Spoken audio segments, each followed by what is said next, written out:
Kalau persoalan pasangan tingkat presiden, itu level DPP, level ketua umum. Bung Adian mungkin berpasangan dengan Mbak Puan, aduh.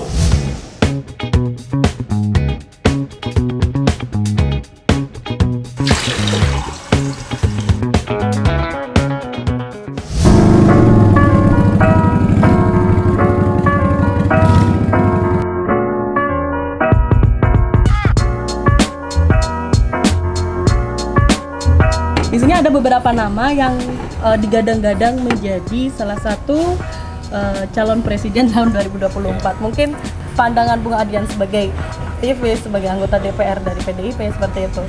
Silakan, Bung Adian. Ambil. Bang menyimpulkan dari nama saja, itu mungkin. dia orangnya seperti apa gitu. Puan Maharani. Nah, Mbak Puan, apakah sudah jadi anggota DPR? Tidak.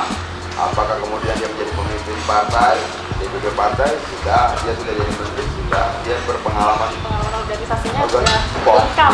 Nah, kalau itu kita menjadikan alat ukur kemampuan, ya Mbak Puan itu mampu. Nah, kalau kemampuan itu kemudian kita tarik ukur sebagai alat ukur untuk besar kecilnya peluang dia menang, ketika rakyat berpikir secara rasional, ya lebih besar peluang Mbak Puan lah.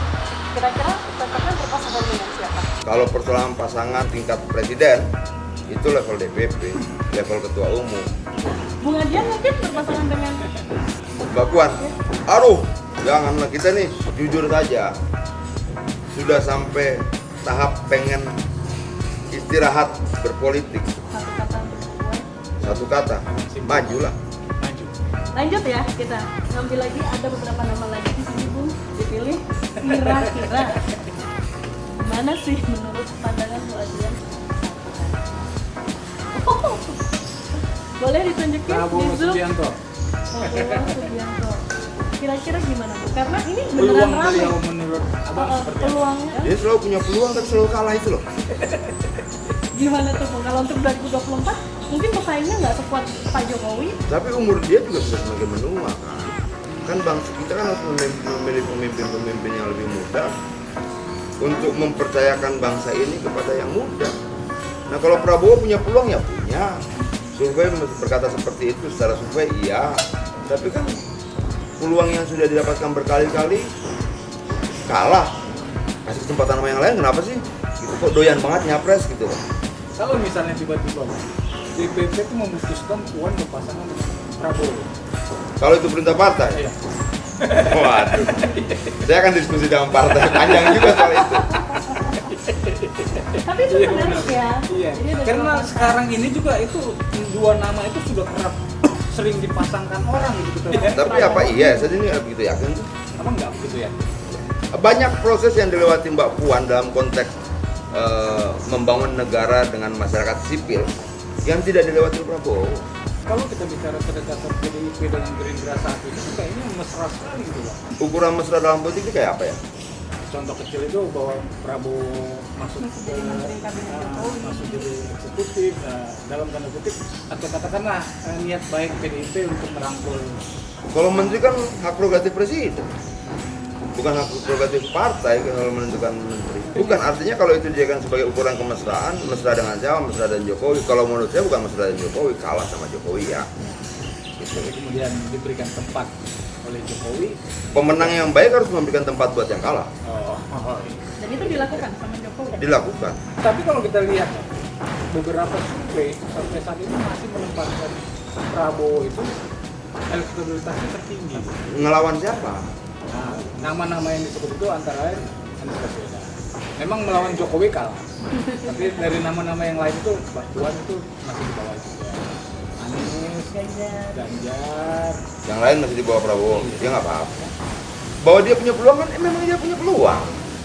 Itu bahwa dia punya pendukung, memang dia punya pendukung. Tapi masa iya sih berkali-kali tidak mau ngasih kesempatan sama yang lain gitu loh. Lalu menurut Bung Adian, kinerja Pak Prabowo. Prabowo selama ini di Kemenhan Seperti apa? membantu Jokowi seperti itu. Ternyata kan kemarin ada kasus yang Natuna mau disebut sama Tiongkok. Sempat ada kontroversi yang kita tahu Terus bahwa netizen rame-rame itu ngeplay waktu itu video Prabowo waktu debat ya. Dan KRI ini kurang aman. Prabowo sebagai Menhan, kalau gue lihat dia belum sanggup menunjukkan kemampuan. Ada sebuah cerita di salah satu rapat kita pertama itu, Prabowo bercerita tentang potensi ancaman. Kan begini, kita merumuskan dulu potensi ancaman, lalu kemudian kita merumuskan bagaimana menghadapi ancaman dan bla bla panjang segala macam, sampai kemudian jenis senjata untuk menghadapinya apa. Kan kira-kira seperti itulah harusnya diurai. Dan kita selama 1 jam mendengarkan. Lalu Bang T.B. Asudin interupsi. Saya mau nanya, apakah potensi ancaman ini memang bukan hasil kajian dari lembaga-lembaga yang terkait seperti BIN, polisi, segala macam, Menko Polhukam dan sebagainya. Siapa? Prabowo jawab belum. Nah, yang jadi pertanyaan gua, yang selama 1 jam kita dengarkan itu apa? Itu kata buat Prabowo. Untuk konteks pilpres, istirahatlah. Ada satu lagi nama yang perlu diterawang seperti itu mungkin di Pilpres 2024. Siapakah namanya? Kok Ridwan senyum? Kamil, Ridwan Kamil, Gubernur Jawa Barat. Gubernur Jawa Barat. Kalau kemudian prestasi luar biasa ya, belum kita lihat lah. Belum terlihat. Prestasi yang luar biasa gitu loh, belum terdengar, belum terlihat. Tapi nama beliau salah satu yang disebut-sebut masuk ke bursa kandidat gitu. Kalau populer ya, tergantung bagaimana kerja dia dong. Kalau kita bicara per hari ini, apakah dia bisa menjadi magnet yang signifikan untuk kaum milenial? Saya nggak yakin. Bagaimana tahun 2024 ya tergantung bagaimana dia.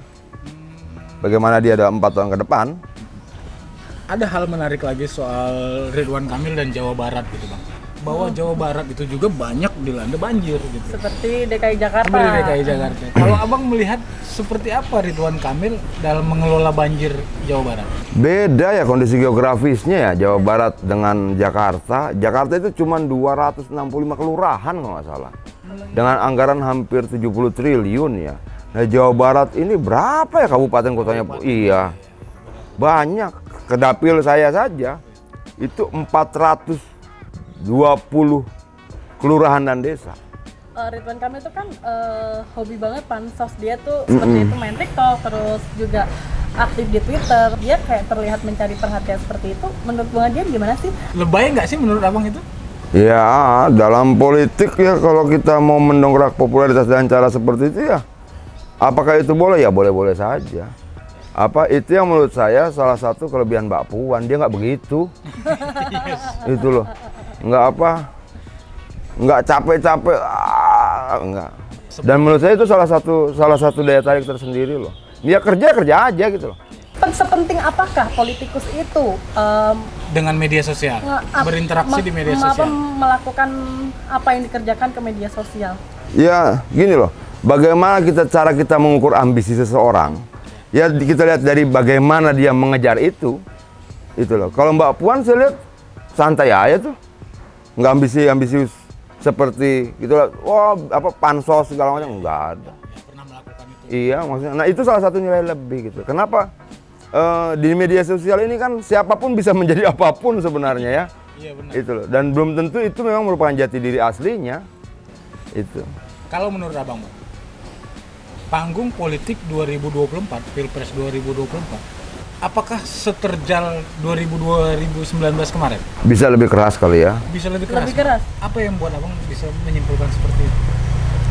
Kalau dari banyak diskusi yang kita ikuti segala macam, ada yang kemudian melihat dari persepsi bahwa 2019 ini adalah persoalan yang juga diwarnai dengan masalah perbedaan ideologi. Yang berangkat dari pemikiran dan persepsi itu kemungkinan akan semakin menguat di 2024. Ada mesin lain yang bekerja membuat itu jadi lebih terjal saja. Tujuannya? Ideologi. Ideologi Bang. Ideologi apa memang niat untuk biar dapat panggung duduk dari RI 1? Kekuasaan ini kan dari sisi lain bisa dijadikan sebagai alat untuk perjuangan ideologi. Oke, ini kayaknya seru banget ya. Ini kalau Pilpres, kira-kira nih ada berapa nama? Kalau misalkan Prabowo maju, ada nama satu yang mungkin paling berat menjadi saingan Prabowo itu siapa kira-kira? Gini. Tidak cuma capresnya, cawapresnya juga akan menentukan berat tidaknya gitu loh. Jadi kita harus lihatnya komplit. Cawapresnya siapa? Kalau kemudian Prabowo maju, dia punya partai punya. Kalau Mbak Puan maju, dia punya partai punya. Oke, kalau Anies maju, dia punya partai nggak? Enggak. Nah, gitu. Sementara partai politik ini bagian dari kekuatan. Dia mesin yang sudah siap gitu loh. Mereka yang kemudian memiliki partai yang kuat, solid dan sebagainya, lebih punya peluang. Gitu loh. Kan lu mau maju, partainya kan mesin, gitu loh. Mesin pendorongnya kuat nggak, gitu loh. Kalau isu primordial sendiri kesukuan Bang, masih kuat nggak kira-kira di 2024? Bisa jadi, karena itu bagian dari politik identitas yang kemudian untuk kepentingan politik tertentu dan ideologi tertentu dipelihara. Masih mungkin saja. Masih mungkin ya. Oke, jadi siap Iya. bertarung di Pilpres 2024. Oke, terima kasih Bung Adian, Bung Ken Ya, telah terima menjadi narasumber kami di Ngompol ngomongin politik. Sekian Ngompol episode kali ini. Jangan lupa saksikan terus Ngompol di cpnn.com.